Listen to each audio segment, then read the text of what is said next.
TVRLS has just announced a series of programs for HR professionals in their effort to make them self-competent so that they don't have to depend always on outside help. One of the programs is on competency mapping.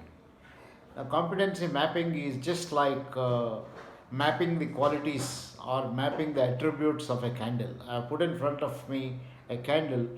Can you observe the candle and identify or list all the properties of this particular candle? If you have to observe this candle and let's list its properties, you have to look at a whole lot of things.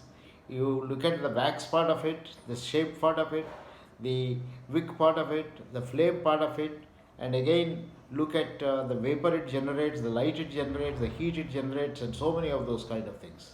So competency mapping is also a process of identifying all that the role is required to generate function and contribute to the organization's effectiveness and so on.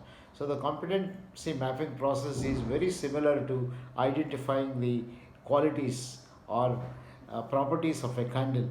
Identify all the properties that are a role holder or that of a role, and look at all these properties in terms of activities, in terms of the effect, in terms of the expected outcomes and things like that.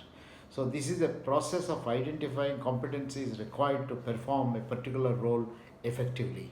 I've just taken this example because it is a science and of course is also an art.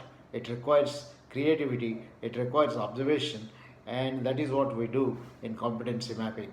We observe, we record, we classify, and we label some of these competencies, and the final product is a label of competencies required for performing that particular role.